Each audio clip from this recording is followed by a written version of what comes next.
Good morning, gang. Joyce Welsh with Skipping Calves Farms here.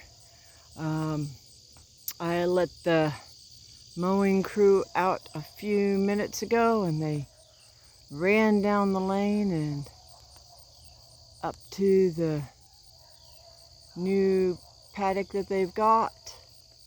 My first two grazings that I did across the property, I did mostly in this direction like the lane is set up.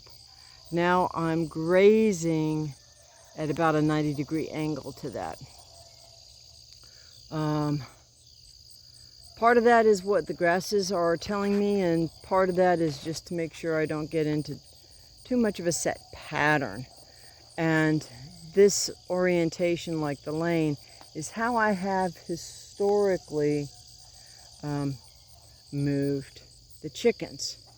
And as you can see, as I mentioned in an earlier video, I'm moving that chicken tractor along the other perimeter fence.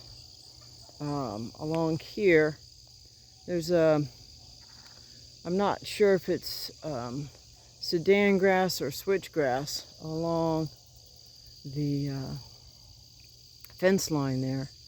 Didn't have any of that here previous to this year to speak of. But the sheep weren't really eating it, and this is an area that could use a little bit of animal impact. So I've come through here with the sheep, and now I'm coming through with the chickens. And it'll also help me move the chickens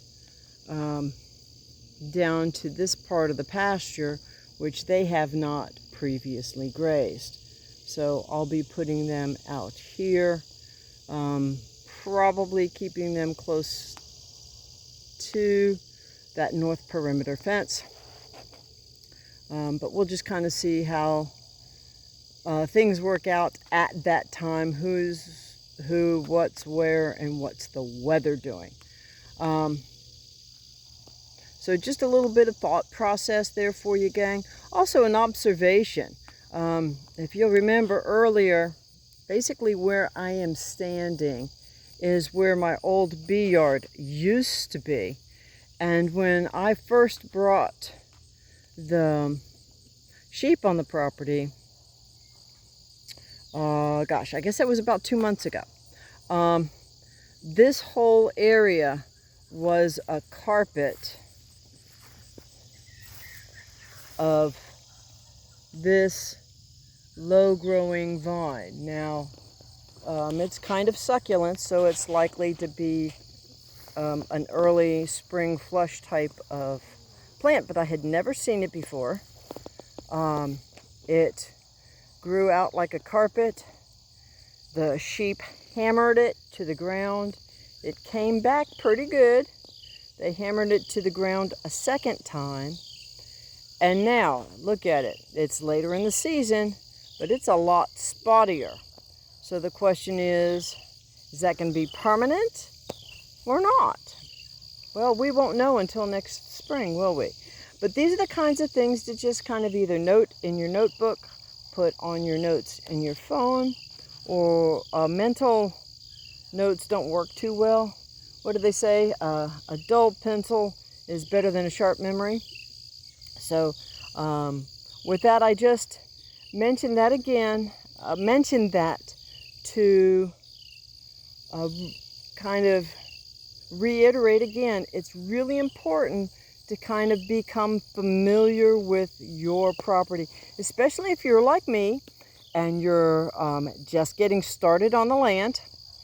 And well, I've actually been on this land for a while, but not proactively farmsteading in the manner I am now.